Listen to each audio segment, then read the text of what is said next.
Ethics Untangled is brought to you by IDEA, the Ethics Centre at the University of Leeds. To find out more about IDEA, go to ahc.leeds.ac.uk/ethics. In medical ethics, competence, sometimes called decision-making capacity, refers to a person's ability to make informed choices about their own healthcare. It's a central concept because respect for patient autonomy depends on the patient being able to understand, evaluate and communicate decisions about treatment. Danielle Bromwich is a medical ethicist at the University of Leeds. In a paper co-written with Joe Millam from the University of St Andrews, she argues that the way medical ethics has treated competence has been mistaken, that ethicists have been conflating two distinct concepts, and that this confusion has the potential to lead to bad decisions being made about patient care. Danielle Bromwich, welcome to the podcast. Lovely to be here. Thanks for having me. Great. So we're going to be talking about the ethical issue of competence and consent, and particularly as it applies, I suppose, in a medical ethics area. And you've got an interesting new way of thinking about competence, which is what we're going to explore. So I was hoping that we could start by just unpacking the idea of competence a bit. So just could you say a bit about competence and why it's important, why it's ethically important? Yeah, sure. So competence is sometimes called decision-making capacity, and it refers to a person's ability to make autonomous decisions. So when you're capable of making autonomous decisions, you can direct your life in certain ways, and your ability to direct your life in certain ways grounds your right to do so. So this includes, as you said, consent. It includes your right to give and refuse consent. So I'm going to illustrate this with you, Jim, as a competent adult. Like, you can make certain decisions about your life. You can decide to get married, to enlist in the armed forces. You can consent to have a face tattoo, right? You can refuse a life-saving surgery. You could refuse or decline an invitation of sex. You could withdraw from a clinical trial. And because you're competent, that means that other people aren't permitted to make those decisions for you. So even if I'm your friend and I think, oh, the face tattoo is a disaster, right? Or if I'm your surgeon and I think you really need to have this surgery, it's unwise for you to refuse, I'm not permitted to interfere with your decision as a competent adult. If you contrast that with people who are found to be not competent, you see that they don't have the right to make their own decisions. So typically, they have third parties, legally recognized third parties, who are going to make important decisions about their lives on their behalf. So, for example, a child will have parents or a legal guardian who will make most of the decisions for them, including where they live, how they're educated, and decisions about their medical care. So you asked why competence is ethically important, and I think we can start to see why. First of all, when you look at the difference between competent and non-competent people, you see that there's just a huge gulf in terms of control. So being able to control your life, being able to make decisions about how your life unfolds that aligns with your values, your interests, your preferences, that's really valuable. And when you have your life governed by other people, when you are in fact capable of governing it, that's like utterly wretched. And at the same time, it's clear that people who aren't capable of making their own autonomous decisions need to be protected from the harms of making decisions, especially decisions where they can't really understand the consequences of those decisions. So one reason that competence is just so important is because there's so much at stake. And the second reason it's important is closely related to that, which is its relationship to consent. So competence is a necessary condition of valid consent. It's not sufficient. We will probably get to that in our conversation. But essentially what valid consent is, it's a rights waiver. It's a way of exercising your autonomy. So that means that only people who are competent, only people who basically have this capacity for autonomous decision-making can exercise that right. People who aren't cannot. And so it's really important that we get these determinations of competence right, because we want to recognize and respect autonomy when it's present, but we want to protect those who don't have the capacity for that decision-making when it's not. Yeah. Okay, good. I think a useful way of thinking about consent is as a kind of, it's almost like a magic concept, right? So it can make things which would be, you know, for example, very serious assaults suddenly ethically permissible. So, you know, me giving consent to a surgeon to remove my leg, for example, makes something which would ordinarily be a terrible, terrible crime, something which is actually permissible for them to do. But it doesn't work unless you're actually competent to give that consent, right? So that's the point about competence. One of the things that you need in order for your consent to be valid is competence. But as you say, it's not going to be the only thing, and there will be other conditions as well that need to be met. Yeah, good. Okay. And one of the cases that you write about in your paper on this, which I thought was really interesting and which shows some of the complications around competence and consent, is the Donna and Henry Rayon's case. So would you be able to just tell us a bit about that case? Yeah, so this is a case, it's a US case, and it made headlines in the US about 10 years ago. I was actually living in the US at the time, so I was following it kind of closely. And it concerned a couple that were in their late 70s, Donna and Henry Rayons. They'd met late in life. They'd each previously been widowed. And shortly after they got married, Donna was diagnosed with Alzheimer's disease. And about 7 years into the relationship, she was moved to a nursing home facility and her dementia was considered to be severe. But by all reports, basically the couple had a very, very loving marriage. So the nursing home staff would say that when Henry would visit, Donna was always pleased to see him. She would light up. And during those times, Henry said that sometimes Donna would initiate sexual activity by fondling him that she enjoyed and that she would occasionally ask for sex. And it is important to emphasize here that, the desire for physical intimacy doesn't just perish with age or dementia. Clearly there are benefits and pleasures to loving touch. But quite understandably, Donna's daughter was very worried about this. In fact, she thought Henry's actions were inappropriate, and so she raised these concerns with the nursing home staff, and they agreed. And the in-house doctor said Donna's no longer capable of giving consent to sexual relations. Now, we don't know whether a capacity assessment was done, and we don't know if one was done, what kind of capacity assessment was used. But what we do know is that the home drew up a care plan. So they advised Henry against sex with Donna. They recommended that the couple's physical contact be limited to just Sunday church service attendance. And then basically after this care plan had been put in place, a fellow resident reported sex between the couple. And this is an allegation that Henry denied. But of course, once the allegation was made, the care home had this report of non-consensual sex, and so they had to follow up. And I think what happened was pretty traumatic for all involved, because what this required, first of all, was that Donna underwent a sexual assault forensic exam. Henry was charged with third-degree felony sexual abuse, and the case went to trial in their home state of Iowa.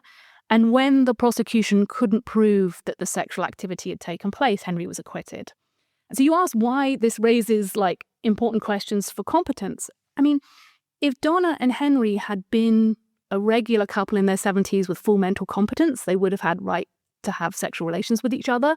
And not only that, they would have been able to engage in those relationships in ways that was of no business to anyone else, right? Donna's daughter, the care home, the state wouldn't have been able to interfere with their valid rights waiver.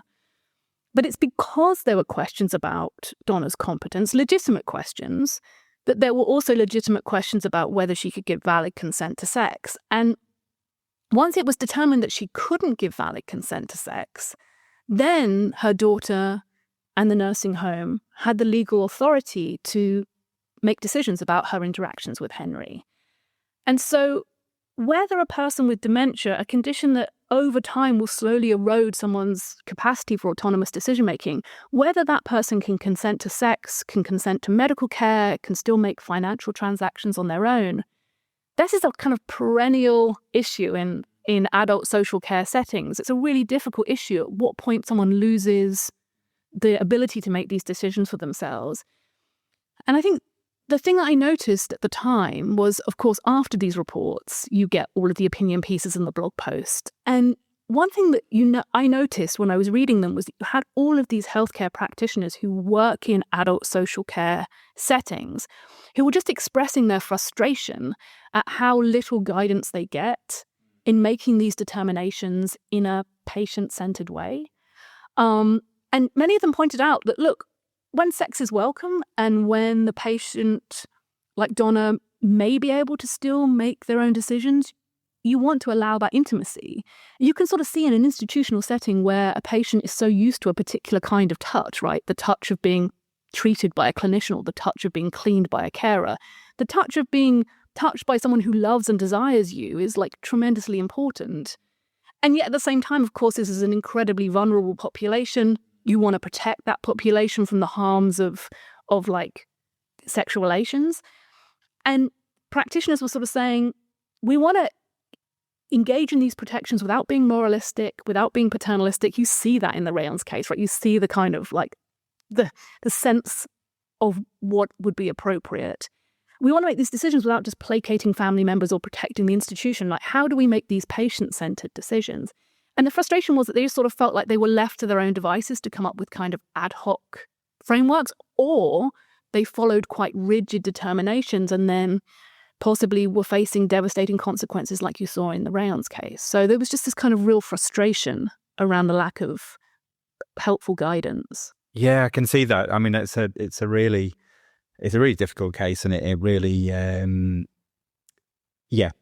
for all the reasons that you've just expressed, it pulls our intuitions in different ways, doesn't it? And it would be great to be able to come up with an understanding of competence, which would enable us to kind of make sense of that case and make a principled decision in cases like that. Yeah, that's absolutely right. I mean, it strikes me that we started with this case because we want the reader to be like, oh my goodness, what do you do there? Not that it's obvious what the answer is, but you need theories of competence and you need capacity assessment tools that work for settings where you're having to care for patients that are at the borders, right, that have marginal autonomy. It's not that uncommon, right? You will often be treating or caring for children, people with severe cognitive disabilities, people with dementia. These are individuals who may have burgeoning or diminishing autonomy, not completely non-competent, not completely competent, somewhere in between. And that's the challenge. Yeah, absolutely. Okay. So in response to that kind of difficulty, you argue that we need to make a distinction between the capacities necessary for the ability to waive one's rights over certain forms of interference and the capacities necessary for one to have a claim against others from interfering with one's decision by paternalistically acting on one's behalf. So could you explain that distinction? Such a snappy distinction. So I think maybe one way to explain the distinction is kind of to give a bit of context and explain how it came about. This might kind of help. So this paper is written with the very brilliant Joe Millam, who's a friend of mine. He's now at St Andrews, but for many years he was in the clinical department of bioethics at the US National Institutes of Health. And I was also there for some years too. And that is a department of bioethics that's located in a research hospital. And as a result, both of us were involved at certain points in capacity assessments. So that meant that you'll be relieved to know, in conjunction with a social worker or a qualified clinician, would conduct capacity assessments. And those would come about because at NIH there might be, say, a study on Alzheimer's, and you'd have somebody with Alzheimer's who would come to the research hospital. And so you'd first of all assess whether they had the capacity to understand the research and consent for themselves. And if they didn't, then you would assess like whether they had an appropriate surrogate decision maker. But in performing those capacity assessments, you kind of notice the variety of ways in which a person who's found to be not competent kind of lacks control. And that's really easy to see, I think, when you compare it with a competent person. And I think what those assessments illustrated for us, very similarly to the Donna Rayon's case, is that when a person lacks capacity, they sort of lack control in these kind of two distinct ways. So this is kind of where the distinction is going to come up. And I think the way to see this is to, again, have this contrast with the competent person, the person like you or me, right? As I've been saying, when you're competent, you can make your own decisions, you can exercise your autonomy rights, you can waive your claims against interference by giving consent. Non-competent persons can't do that, right? They don't have these autonomy rights. And that means that other people are making decisions on their behalf. That's a pretty humdrum observation, right? Children, people with severe cognitive disabilities, people with moderate to severe dementia, they have these proxy decision makers. those decision makers may make decisions about their medical care and their financial decisions. And unlike competent people, they're generally excluded from sexual contact. So the humdrum observation raises like this first question, which is what capacities does someone need to have in order that they get to make important decisions about their own life, their body, their property for themselves? And whatever those capacities are, it's clear that not all rights holders are going to have them. So, a toddler has a right against being harmed, but they can't waive that right so as to permit acts. So, you and I, we could consent to being punched in a boxing ring, but the toddler can't, right? So the first question that Joe and I were interested in tackling was what capacities ground the power to waive your rights or exercise your rights through consent.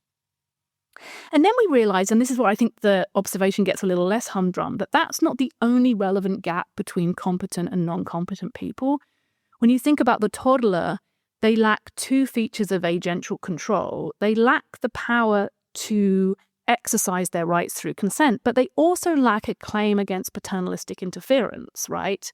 It's not just that they can't consent for themselves. It's that other people have the authority to make decisions on their behalf, right? They can't tell people to back off. And that means, like, as I was saying, like the toddler's parents get to make those medical decisions for them. And so the second question we had was, what capacities ground that claim against paternalistic interference?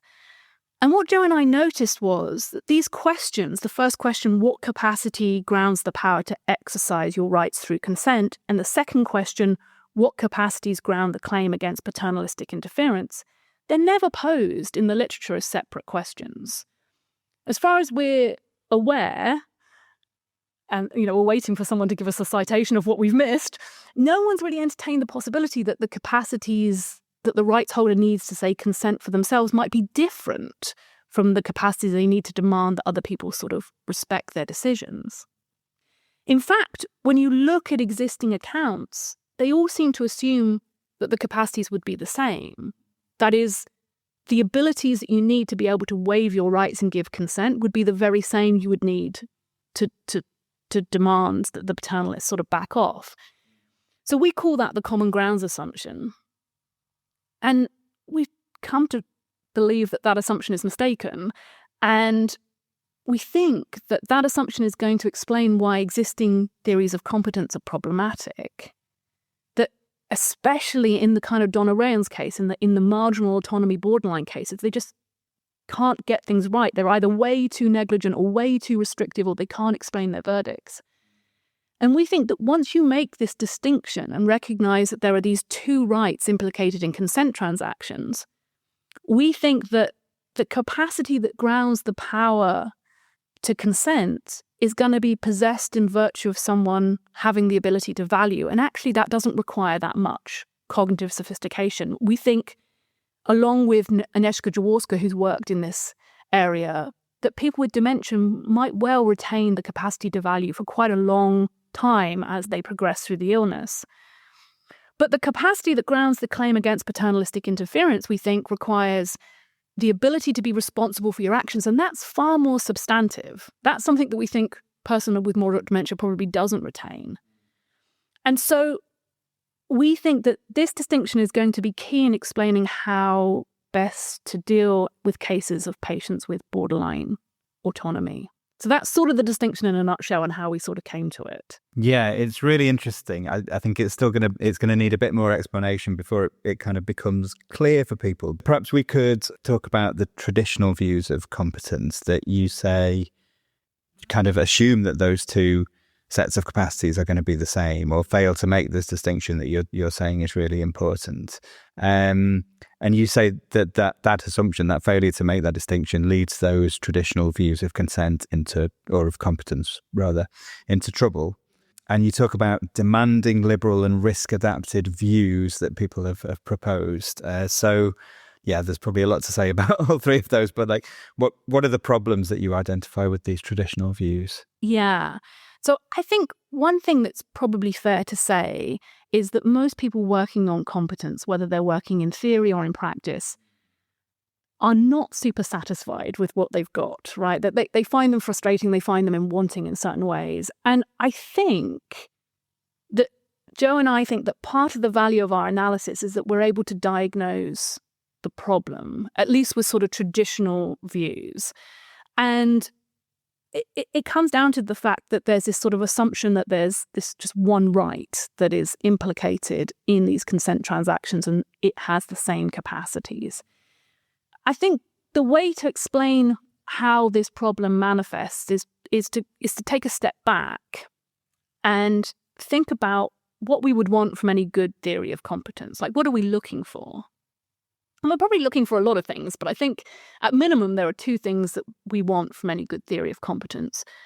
First of all, I think we want a theory that gives us the intuitively correct judgments in cases where we're confident about the right answer. So any theory of competence that told me that a toddler was capable of making their own decisions, or told me that you weren't capable of making your own decisions, I'm going to rule out straight away, right? So if it's giving me wildly implausible verdicts, it's not a good theory.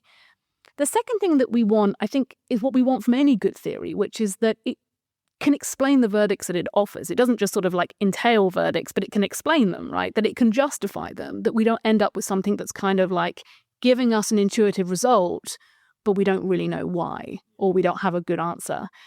And I think that the existing theories are going to fall, or they're going to be impaled on one of those kind of horns. They're either not going to be able to give us the sort of intuitive verdicts, or they're going to give us kind of wildly counterintuitive verdicts. I think that is explained by having this common grounds assumption. Or they give us the right verdicts, but it's unclear why. Like, it's unclear what the explanation is.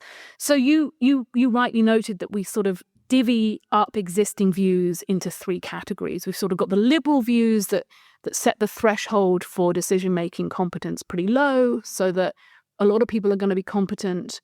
We've got more demanding views. These are the views that we tend to see in practice. We tend to see them in like the US and the UK clinical settings. And they set the threshold a bit higher. And then we've got risk-adapted views that try to get competence to sort of like vary with the risk of the activity that's being consented to. So liberal views of competence are going to set the threshold for decision-making capacity pretty low. And that means that the power to consent is going to be recognized in cases where people have marginal autonomy. And there are things that are attractive about these kinds of views. So one virtue of the views is that they're going to give us the intuitively correct verdict in many cases. You and I are going to come out as competent on these views. The challenge for these views is that they're often inclusive to the point of negligence. So you've got people who will just pass this very low threshold for decision-making competence, but they're going to still lack the capacities that they would need to sort of adequately be able to protect their own interests. They may not understand all of the consequences of a decision that's being made.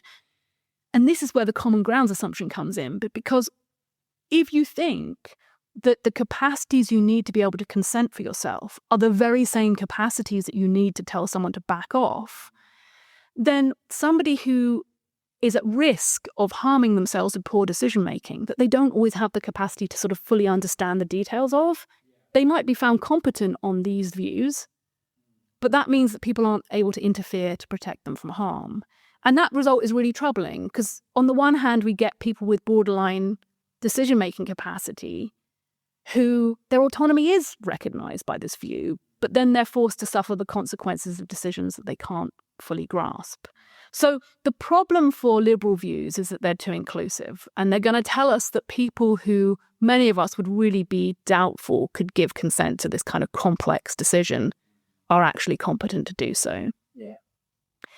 And then demanding views basically have the opposite problem. They kind of rectify this issue, but in the other way. So they're going to protect people on the margins from harm, because they're going to raise the threshold for decision-making capacity up. And that's great. That offers those people greater protection. But it does so at the cost of just failing to recognize the limited autonomy that they have. And so when the threshold for decision-making capacity is set high, anyone who just fails that capacity assessment is not only denied their freedom, they're effectively sentenced to a life or a decision that is directed, dominated by somebody else. And that seems awful when you recognize that they may well have like the ability to make this kind of decision or have normative principles for themselves. So ultimately, the problem for these views is that there are situations where we just think they're too demanding, that the person could make this particular simple decision, but it is not going to be found competent on this view. Yeah, it's probably worth noting that it's not like we're going to be able to apply some kind of precautionary principle here, right? So you might think that kind of the reasons why the more conservative or risk-averse or demanding views are in play in certain kind of real-life settings like American care homes and so on is because people just want to kind of be as cautious as possible.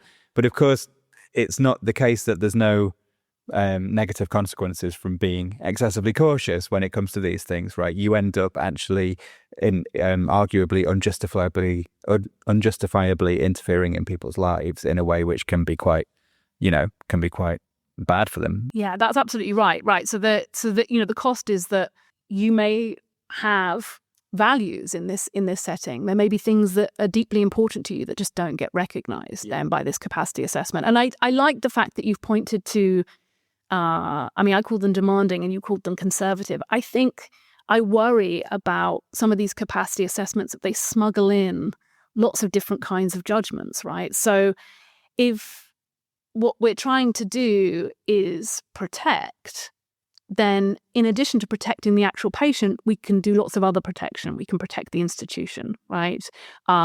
We can, I think in the Rayon's case, you see in a way a smuggling in of kind of quite moralistic views about the sexual relations between this couple. It's not just that they're prevented from having sex. Their physical contact is limited to that Sunday church service. There seems like this overreach, but the worry is that once you move in this direction, there's a lot of things that can get built into the capacity assessment that don't seem to be part and parcel of trying to see whether this person actually has the ability to make their own decisions. Yes, nobody's worried about Mrs. Rayon's capacity to consent to go to church, right? Okay, good. So that's the problems that you've identified with different traditional views of competence.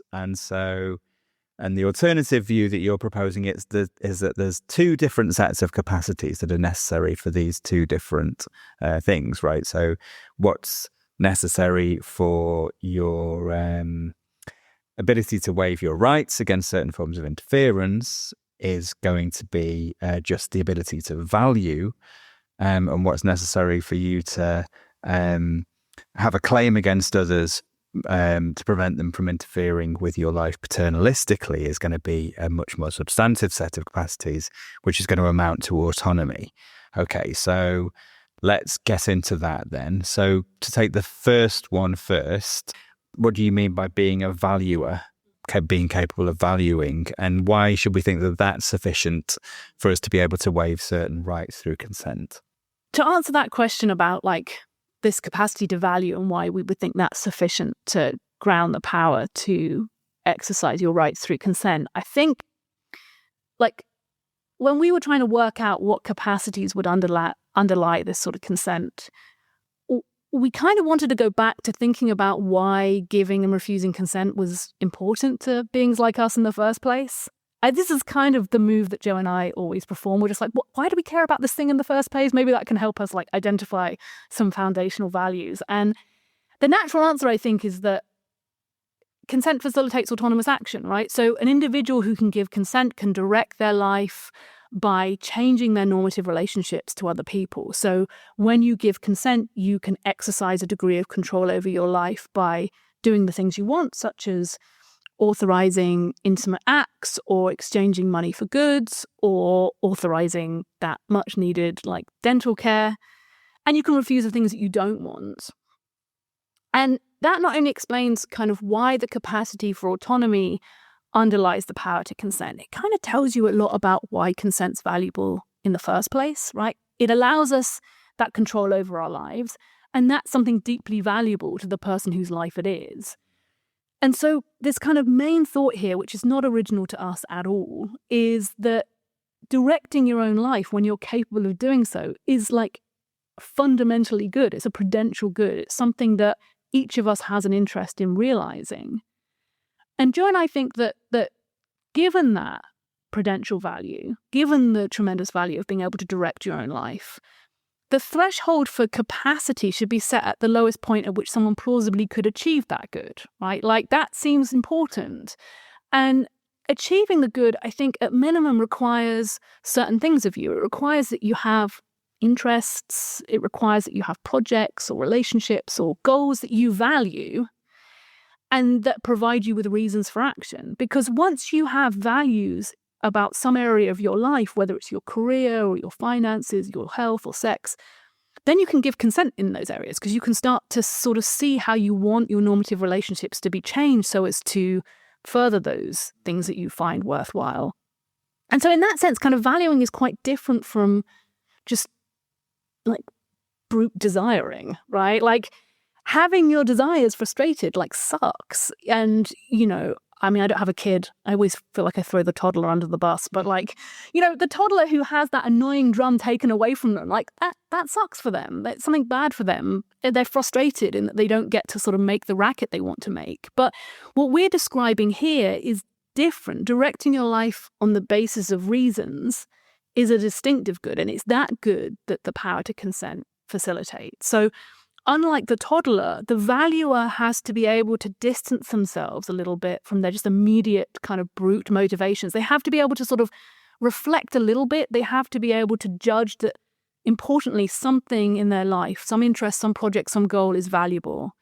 That, we think, is the minimum you would need in order to be able to get some good out of directing your life. So that's kind of why we want to set that threshold at that low point. Yes, good. Yeah. So that sounds right. So that would exclude toddlers, because toddlers, I guess, are just kind of, they just have desires and whims and they just act on those. They don't really have a kind of fixed set of values that directs their activities. Right. That's the thought. But presumably older children would be valuers, right? They would count as being valuers. Yeah. At some point, we think that through that development through childhood, and the same is going to be true with dementia as that disease kind of robs the capacity for autonomous decision making, it still might be the case that certain projects are valuable to that person. And this is, we in our analysis use very standard accounts of valuing. We're not engaged in any special pleading, like we're using Samuel Scheffler's account of what it is to be a valuer and saying, look, you can plug this in and see that older children, or maybe even children as young as like 7 or 8, and people with dementia, maybe even Donorayans, could still be capable of valuing. And in the case of dementia, it's really interesting. As I mentioned Agnieszka Jaworska earlier, in her work on dementia, she shows that the way that the disease progresses, it tends to rob someone of their ability to express themselves clearly through language, but they still have these kind of emotional components. And we noticed this in capacity assessments. Like, it was clear that being in a research study on this terrible disease was really important for the person, but they were struggling to articulate it. And it made it very hard in capacity assessments to have the right boxes to acknowledge what you could see was motivating this person. Yeah.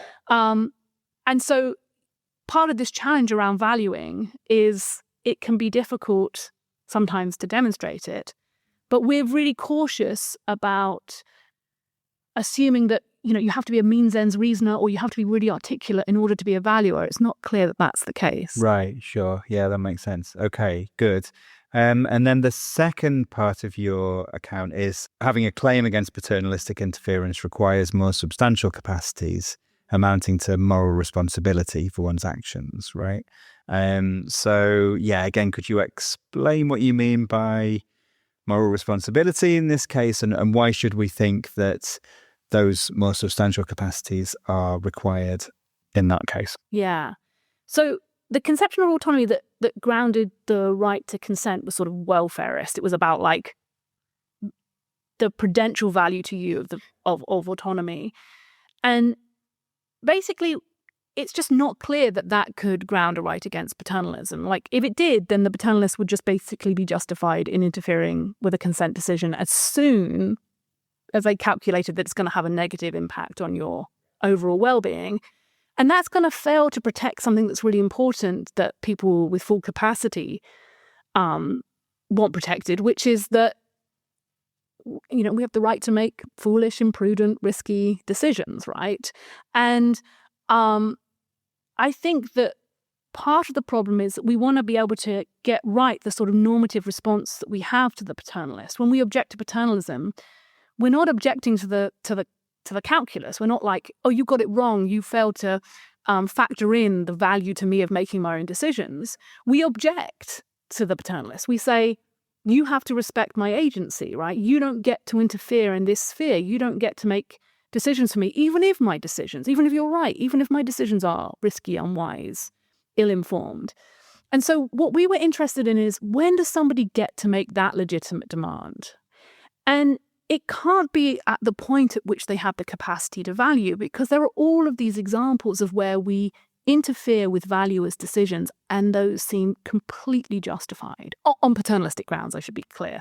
So like the 6-year-old who refuses the second dose of the MMR vaccine, right? Their parents can insist that they have it because it's in their best interest. We think that's fine. The 13-year-old who decides to sign up to Instagram and whose parents deactivate the account because they've read about how bad this social media is for teens' mental health. We typically think that's fine. We probably would like a conversation to be happening, but like, you know, we tend to think that that's okay. And yet, if a 20-year-old who didn't want to have travel vaccines, or was signing up to social media that predictably would make them super anxious and not productive, if their parent came in and deactivated their account, or if their doctor forced them to have those vaccines, we'd think that was really, really problematic. And I think the answer here is like, so what is the difference between the 20-year-old and the 6-year-old and the 13-year-old? We think it has to do with the fact that the 20-year-old is capable of being responsible for their actions, capable of being held responsible for their actions in a way that allows them to respond to the paternalist and say, look, I'll take responsibility for those harms. I'll take responsibility for contracting that disease abroad, or I'll take responsibility for the fact that I'm going to get anxious and not be productive if I go on Instagram. And that's just not plausible for the 6-year-old or the 13-year-old to make that demand, because they can't be held responsible. They really can't actually be capable of taking that hit. And so it makes sense for the paternalist to come in now and protect them from themselves. Yes. I mean, I want to be clear that, like, I think Joe and I probably think that we're only really happy in interfering when there are weighty paternalistic reasons to interfere. Our view is not kind of like anytime there's like some kind of negative impact to your well-being, we get to come in. But we think that's the kind of the difference. So it's a story about autonomy, but it's a different kind of story. Yeah, right. Fantastic. Okay. So to take that back to the case that we were originally talking about then, the Donna and Henry Rayons case. So what verdict does your account deliver in that case, and why? Yeah, so a caveat to start with, which is that part of what we're doing in this analysis is kind of making this argument that there were these two, so I keep banging on about these two separate rights implicated in consent transactions. We haven't yet argued for a specific sort of separate grounds view. And I think what we imagine is that just as there are lots of different common grounds views, they're just united by that assumption that the capacities that underlie the power to consent and the claim against paternalism are grounded in the same capacities. We think that there will likely be different separate grounds views. You can plug in different views of valuing, different views of responsibility. But if we just plug in like standard views of valuing, standard views of responsibility, I think we can say interesting things already about something like the Rayons case. So based on media reports, there is some reason to think that Donna may have retained an ability to value. There's at least reason to think that she's quite different from the toddler that we were talking about. So just take a standard view of valuing, this the view that we get from Samuel Scheffler.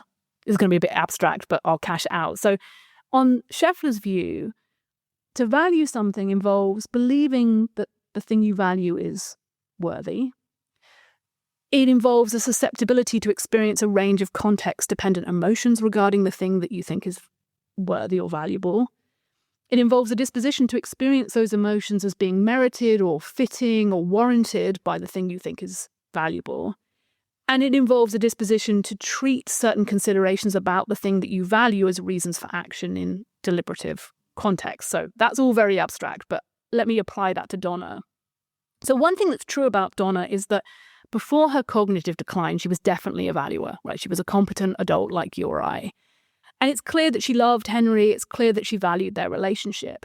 And as her disease progressed, what's really interesting is that her affection towards him and her behavior towards him remained remarkably stable across time and context, if the reports are to be believed. So she wasn't like the toddler. It wasn't like these mercurial whims. It wasn't like these unintelligible desires. It's not like he would come in and sometimes she'd be distressed and sometimes she wouldn't know who he was, or sometimes she'd be delighted.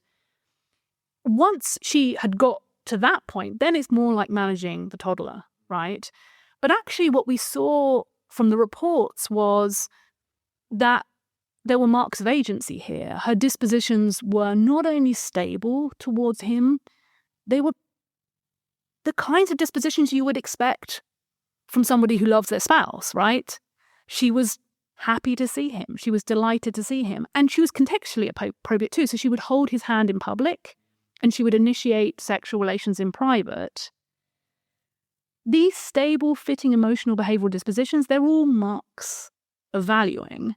And if they were motivated by the worth she placed in that relationship, and I don't know, right? Like, I'm going on the basis of these reports, then there's some reason to think that restricting her access to Henry didn't just frustrate her desires. It's not like just taking that drum from the toddler. It's more like it prevented her from engaging with a relationship that was deeply important to her. And if she was a valuer, big if, like big if, but if she was, and we have some evidence that there were marks of valuing still there, then Jo and I think she would have been capable of waiving her rights through consent, and it may have been the case that Henry may have permissibly had sexual contact with her.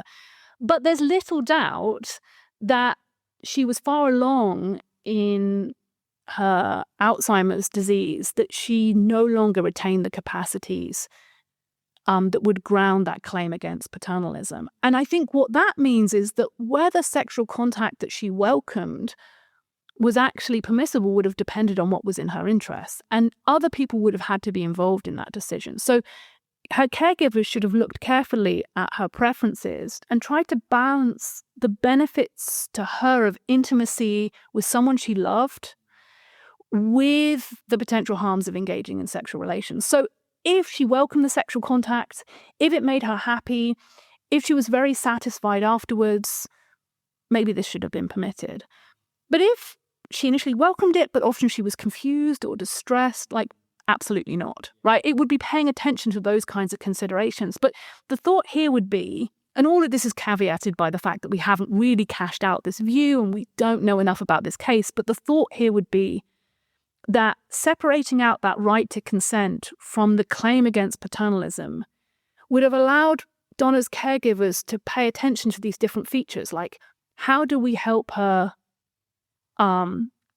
direct her life in accordance with values that she may still have, while at the same time not allowing her to harm herself, right? Like, how do we protect her from harm? And you would have had those two features that would have been part of this assessment. And it doesn't feel like either of those was kind of central to the assessment that we saw in the original case. Great. Okay. So there is one objection to your view, which is quite a worrying objection. It's one that you acknowledge in the paper, which is, so because you've set the bar for waiving rights to interference through consent so low, and as you said earlier, you know, it's low enough that some, not toddlers, but some children perhaps as young as 7 or 8 might have those capacities. It seems as if your view might then imply that some children might sometimes be capable of giving consent to, well, sex, for example. And that seems obviously a really bad outcome for any view. So do you think that really is an implication of your view? Yeah, completely agreed. If that was an implication, it would be very bad. And so this is, at the beginning of our conversation, I said that we're analysing competence, and competence is a necessary, not a sufficient condition for valid consent. And that's where this comes back in. Because in order for consent to be valid, in order for someone to succeed in waiving their rights against sexual trespass, other conditions are going to have to be met. So even if it were the case that a child could meet the competence condition on our view, just like it might on common grounds views that are more liberal, that child would only succeed in waiving their right against sexual trespass if they met these other conditions. So these other conditions, basically in consent theory, it's widely agreed that there are 5 necessary and jointly sufficient conditions for valid consent. That's pretty much where the agreement ends. We all have very different views about what these conditions are, but we agree that you need to be competent. We agree typically that there's some disclosure portion to a consent process. We agree that the person needs to understand what they're consenting to. We agree that they have to proffer consent voluntarily. And there's some agreement that consent has to be token. Some people think it can be a mental act. Some people think it needs to be performed through some kind of communication. But the voluntariness condition is really key here, because this is the condition that is highly unlikely to be met in any of the kinds of cases we're really worried about, like those adult-child sexual relations cases, because these are abusive relationships that are built and maintained with the kind of sexual grooming that involves typically coercion, deceptive emotional manipulation, these kinds of pressures. And that kind of control just undermines the necessary condition of voluntariness. So separate grounds view, first of all, couldn't imply that a child could give valid consent to sex, because it's only giving us an analysis of a necessary and not also a sufficient condition.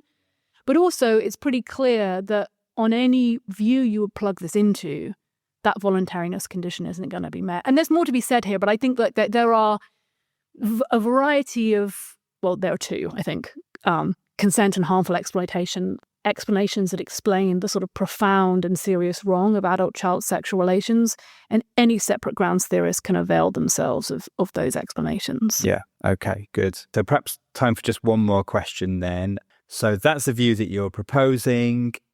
It's not a view which is kind of widely understood or shared at the moment. If it did come to be widely adopted, for example, in the legal system or in medical settings, what would be the practical implications of that?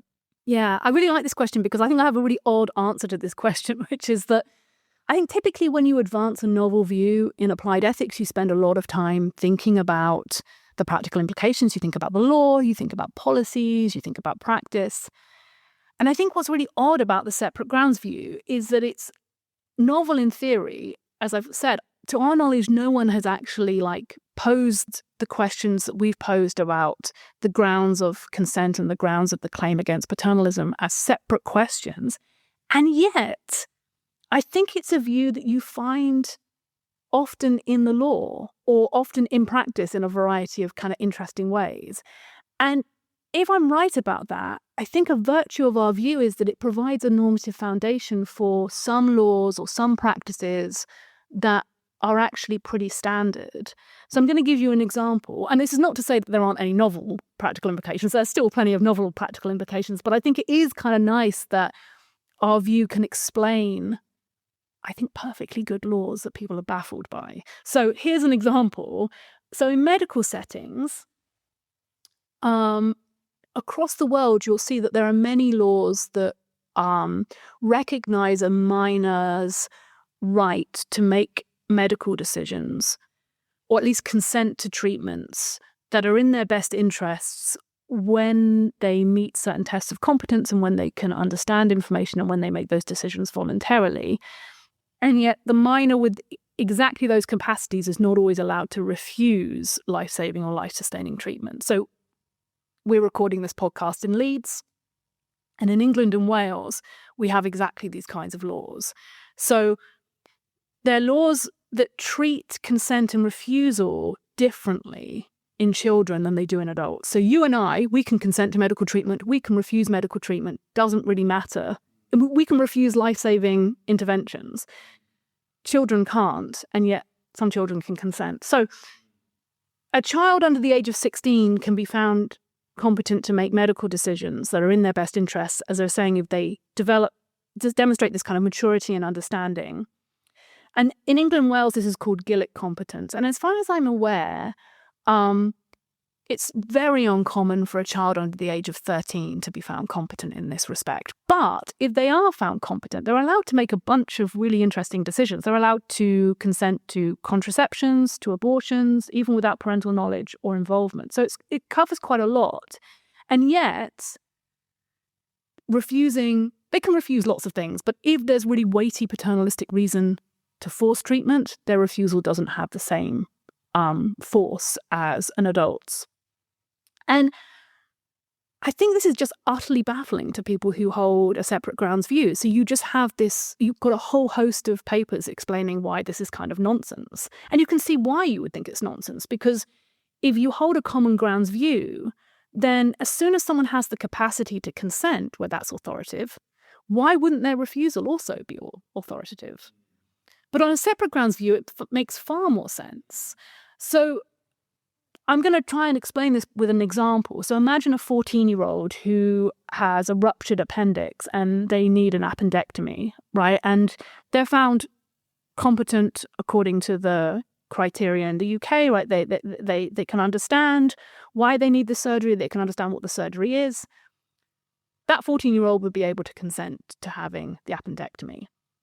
But if the very same 14-year-old refused, then their doctors in England and Wales would be permitted to override and not allow them to die of life-threatening sepsis, right? And that is explained, we think, by the fact that the 14-year-old has the power to waive their rights by giving consent. They also have the power to refuse.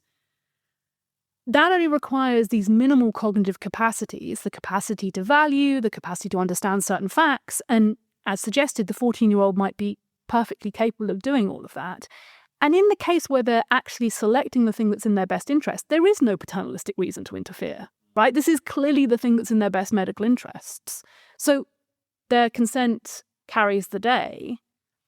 But in the second case, where they're refusing, yes, they have the capacities to refuse, but they don't have the capacities to demand that other people respect that refusal. And here there are clear paternalistic reasons to interfere. Like, the kid will get sepsis and die, and they can't be held responsible for that decision.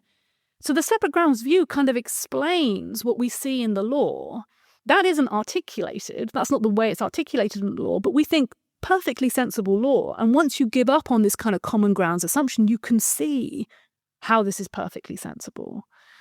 It's also the case that there are lots of areas where we think this would be useful and there isn't that kind of guidance. So to go back to the very first thing we talked about, where you had all of those healthcare practitioners in adult social care saying, help, we deal all the time with dementia patients who want to have sex. Like, what do we do?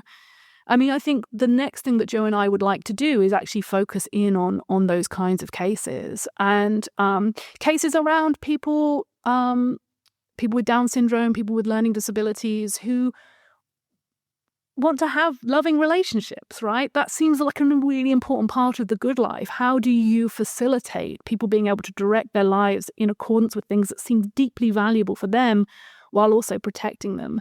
I think that this kind of view has the potential to give guidance that is principled and hopefully patient-centered. So that's sort of where we hope to go. But I think we're excited by the fact that it possibly explains stuff that we already see in practice. Great. Well, that's a good note to end it on. So thank you, Danielle Bromwich, for coming on the podcast. Thanks so much for having me. It was great fun.